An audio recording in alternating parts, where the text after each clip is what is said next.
Hi, I'm Phil Steele. Should you shoot your photos in the RAW file format or the JPEG format? Now, there are some photography teachers who would have you believe that you should always shoot RAW and that JPEGs are strictly for amateurs, but nothing could be further from the truth. The fact is there are some situations where RAW is better and some situations where JPEG is better, and it's important that you understand the difference. So in this video, we're going to look at the advantages and disadvantages of RAW and JPEG. We'll clearly define which situations call for which file type, and we'll finally lay this old myth to rest.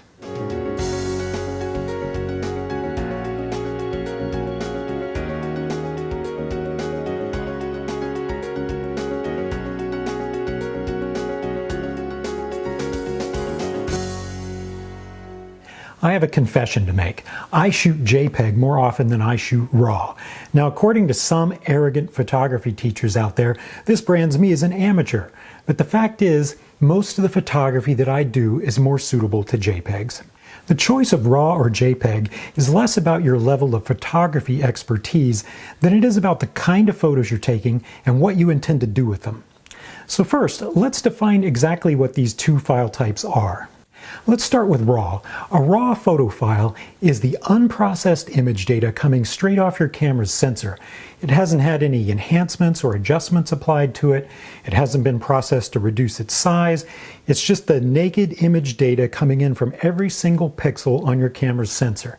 Now, as a result, it's a very large file that takes a lot of storage space. And it also doesn't look particularly good because it hasn't had any adjustments applied to it. It's going to need some post-processing to make it look its best. Now, by contrast, what is a JPEG? It's sometimes written JPG, other times JPEG, which is an acronym for the Joint Photographic Experts Group, which created this file format in the 1990s. Now, a JPEG is a compressed file. It's compressed to take up less storage space. And depending on the amount of compression, a JPEG might typically be anywhere from about 4 times smaller to 20 times smaller than the corresponding RAW file. Now, one advantage of that is that you can fit a lot more JPEGs on your camera's memory card. And of course, the same applies to the amount of storage space it takes up on your computer or in your backups. But the benefit of JPEGs does not end with the fact that they save you space. There are several additional advantages that we'll talk about in a moment. But first, let's talk about why a JPEG file takes up less space than a RAW file, because that will help you understand the main drawback to JPEGs. So as I mentioned, a JPEG is a compressed file. It's been shrunk to take up less space. Now, the only way to do that is to discard some of the image data. And right away, that sounds kind of scary, right? How could my photo look good if some of the data was discarded? But let me explain how it's done so you can understand that compression by itself is not necessarily harmful to the image quality. Imagine you have a photo of the moon in the night sky. Now, a little bit of that photo is moon, and a lot of it is just pure black. Now, in a RAW file, every one of those black pixels is represented by an independent piece of data coming off the camera sensor.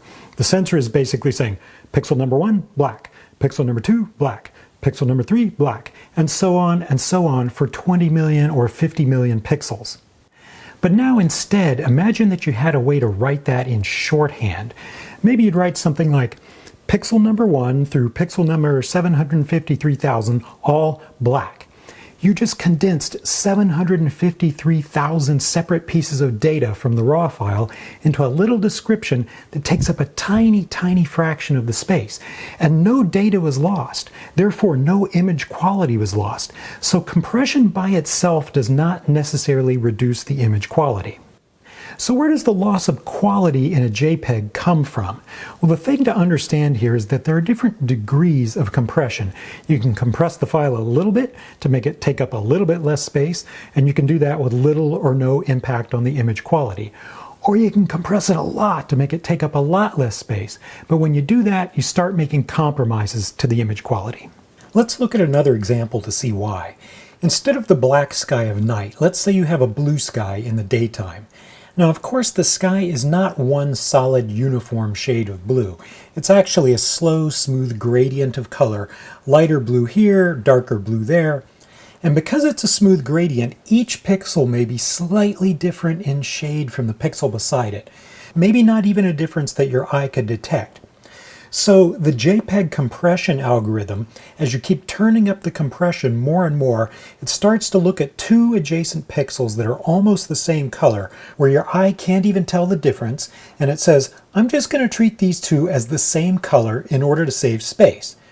And then as you turn up the compression more and more, it might look at a string of 5 pixels that are almost identical and say, I'm going to treat these 5 as the same color to save space. Turn it up more, and soon it's treating 100 near identical pixels as the same color just to save space, and so on. So I think you can see where this is going. Eventually, as you turn up the compression more and more, this chunking of similar pixels into groups starts to become visible to the human eye. And that's when you get the classic problem known as banding in JPEG images. For example, you'll see color bands in the sky when this grouping of similar pixels has become too extreme. So this is the root of the problem with JPEGs. There's a direct relationship between the amount of space saved by compression and the degradation of the image quality. But as we noted at the outset, you can achieve some compression, and often quite a bit, without any loss of image quality, or at least not a loss that's detectable to the human eye. And this is why your camera gives you different settings to control the amount of compression in your JPEG photos. Let's see what this looks like on the back of my Canon DSLR. I'm going to go into the image quality settings. Now, right now, the camera is set up to shoot a JPEG file of the largest and finest quality. You can see under where it says RAW, there's just a little dash mark highlighted, which means it's not shooting a RAW file. Under JPEG, that L means large, and the smooth curve beside it means fine JPEG quality.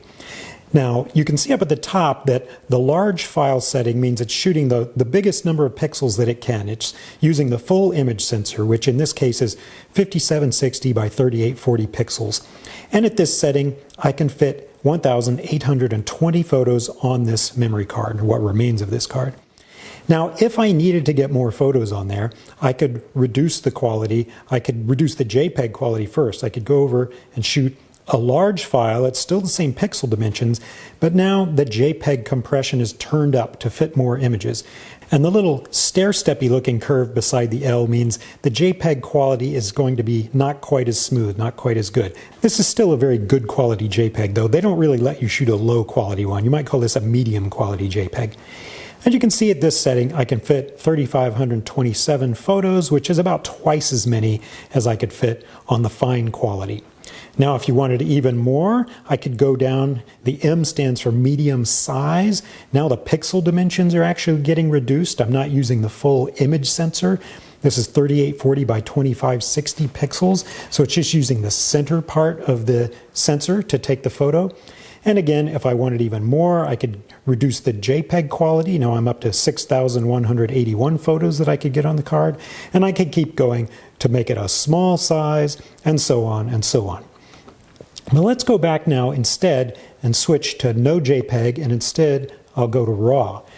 Now, if I were going to shoot a RAW file instead of a JPEG, you can see immediately the number of photos I can get on the card is now down to 473, which is about 1/4 as many as I could get with the highest quality JPEG. And there are no quality settings in RAW because they're always full quality, but you can reduce the pixel dimensions if you want. If I wanted to fit more RAW photos on the card, instead of shooting one at the full pixel dimensions, I could go to a medium-sized RAW file. Now you can say I'm at 3960 by 2640 pixels, or a small RAW file. I don't ever really do that.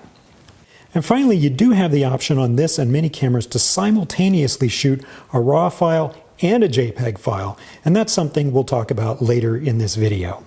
My normal rule of thumb, if I'm shooting JPEGs, is to shoot the largest pixel size that I can using the full image sensor, and to use the fine quality setting, the one with the least amount of compression. So even though that's not a RAW image, it's still a very high quality image, and I can get roughly 4 times as many on my memory card as I could shooting RAW. Now, I don't start reducing the pixel dimensions or turning up the JPEG compression to try to save space unless I'm maybe really concerned that I don't have enough space on my memory card, it's almost full, or maybe I'm shooting some kind of action at a super high burst rate while I'm filling up the card really fast, or maybe I'm just shooting throwaway snapshots of family members that I'm just going to share online or something like that. Now, in those circumstances, I might actually reduce the pixel dimensions of the photo I'm taking or turn the JPEG compression up to a higher level to fit more photos onto the card. But normally, if I'm trying to take a serious photo as a JPEG, I'll use the largest pixel size that I can and the finest JPEG level that I can. We're halfway through, so let me just take a few seconds to say that if you like my videos, you can find many more of them, including my full-length photography courses and my courses on Lightroom and Photoshop, all on my website at steeltraining.com. So now let's compare RAW and JPEG and see what all the advantages and disadvantages of each are, because that's what tells you which one you should choose in any given shooting situation.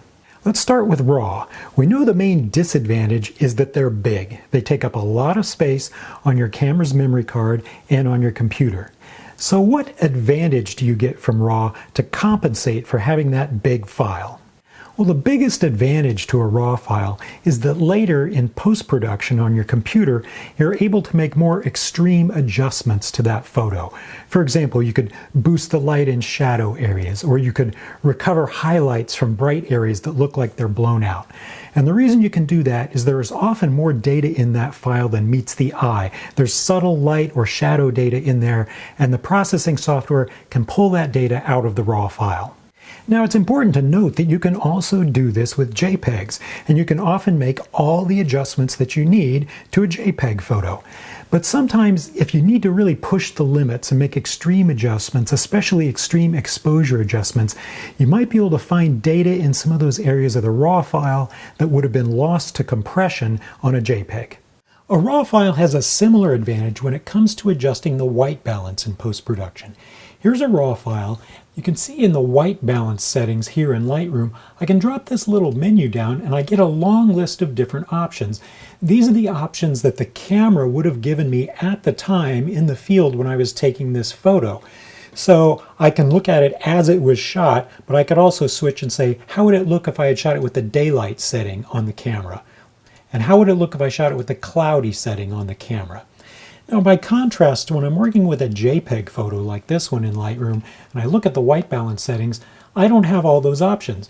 I just have as shot, which is the way the camera captured it, have auto, which tells Lightroom to give it its best guess, and I actually think it looked better before, and then I have custom, which allows me to manually adjust the temperature and tint with these little controls right here.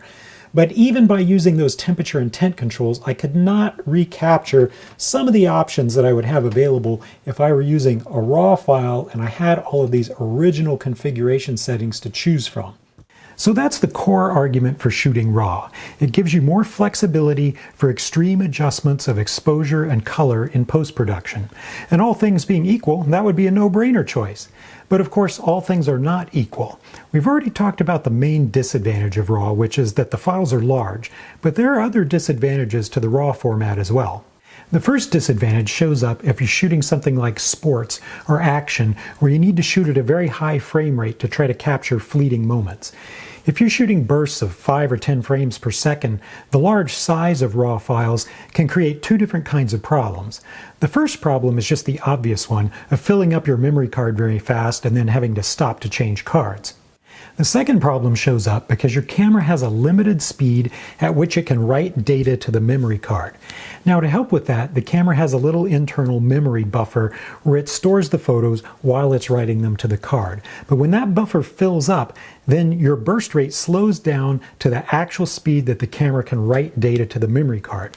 So maybe you're trying to catch that moment where somebody's catching a touchdown pass, and instead of getting 10 frames a second, suddenly you're only getting 2 frames per second. And that's why most sports photographers who shoot a lot of photos very fast at very high speed shoot JPEG instead of shooting RAW. Now, obviously, if you're doing that kind of shooting, you're going to want to buy the fastest memory card you can get. Memory cards have different write speeds, and by spending more money for a fast one, you can help offset this problem.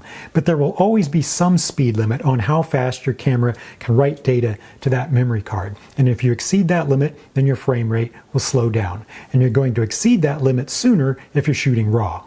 Now let's look at another disadvantage of the RAW file format. RAW photos do not look their best until they undergo post-processing in software like Lightroom or Luminar. And as we mentioned before, that's because the raw image data from the sensor doesn't yet have any adjustments applied to it that we would typically apply to our photos to make them look better, like increasing the contrast or the saturation. Now, on the other hand, JPEG photos automatically have those adjustments baked right into them in the camera to try to make them look better. And some cameras are very good at this. But RAW photos don't have any of that until you take them into some software like Lightroom and apply those adjustments. So when is this a disadvantage? Well, let's say you do something that I often do, which is shoot an event like a party or a concert or a fashion show. Now, sometimes the organizers of the events ask to have the photos uploaded by the next morning. Now, if I'm up until 2 a.m. actually shooting the event, and they want the photos first thing the next morning, that doesn't leave me a lot of time for post-production. Sometimes I've even shot events where they want to take my memory card while I'm still at the event, take it out of my camera, download it to their computer before I even leave the event. So what I would like in all of these cases is to have photos that are ready for upload immediately, looking their best without any post-production. And the format for that is JPEG. JPEGs are automatically enhanced to look their best so that you don't need to do anything more to them. And all digital cameras give you control over the way your JPEGs look. There's always a setting called profiles or picture styles or something like that that allows you to specify what you want your JPEGs to look like. You can have them look like old film stock, or you can have them all be black and white, or you can have the color and contrast boosted, or you can let the camera decide what it thinks is best. Once you choose that picture style, after deciding what you think will look best for the event you're shooting, you just let go and let the camera do the rest. And then you have photos that are ready to upload or share immediately after you take them. This applies not only to event photography, but in any situation where you'd like to be able to share your photos immediately. Maybe you're at a family gathering and you'd like to immediately upload your photos to social media, or maybe you'd like to let other family members copy your memory card so they have all the same photos. Well, in all these cases, you'd be better off shooting JPEGs, which are ready to share right away, than shooting RAW photos, which would need post-production and which other people would need special software to even be able to use. So let's summarize. RAW files give you the maximum potential quality and the maximum adjustability in post-production. However, the disadvantages of RAW are they're large, they take up a lot of space, they're slower to write to the memory card, which can matter if you're shooting in burst mode, and they require post-production to look their best. JPEG files, on the other hand, are small and take up less space, they're faster to write to your memory card, they look good without any post-production, and they're ready to share immediately. The disadvantages of JPEGs are they might have some quality loss due to compression, and they're usually less adjustable, especially for extreme adjustments in post-production. So, given those advantages and disadvantages, which situations would typically call for RAW and which for JPEG? Alright, let's see when you should shoot RAW. First, if the light is tricky, where you have areas that are very bright and very dark, you should shoot RAW so that you can adjust those in post-production and save the highlights, save the shadows. Second, if you're trying to create artistic photos, you might as well shoot RAW. If you're shooting paid photos for clients other than event photography, which we discussed. If you don't need the fastest possible frame rate, in other words, you're not shooting sports or action in burst mode. You have plenty of memory card space and disk storage, and you value the image quality or potential image quality over speed, space, and convenience. My shorthand rule of thumb is when I'm trying to create art, I shoot RAW. So when should you shoot JPEG? Well, in general, anytime your purpose is more documentary than artistic, which includes most event photography, except for maybe high-end stuff like weddings, family photos, snapshots, etc. You just don't need the overhead of RAW for all of those kind of things. Second, if you need to shoot very fast frame rates like sports and action, if you want to conserve memory card space and storage space, if you want to quickly share or upload the photos without post-production work, in other words, anytime you value speed, space, or convenience over having the maximum potential image quality. Now finally, there is one compromise solution which some photographers take. Most digital cameras allow you to shoot both a RAW file and a JPEG file simultaneously. Here's my Canon camera, which we saw earlier, set up to shoot both a RAW and a JPEG photo at the same time. Some photographers think this is the best of both worlds. You have a JPEG, which is ready to be shared or uploaded immediately, and you have a RAW file for any photo that you think merits some serious post-production. This is the belt and suspenders approach, if you're the kind of person who likes to cover all your bases. Now, the obvious downside is this takes up even more storage space than shooting either file type alone. So that's why when I do this, I just shoot a medium quality JPEG instead of a high quality JPEG. That way it's only taking up just a little bit more space than the RAW file alone.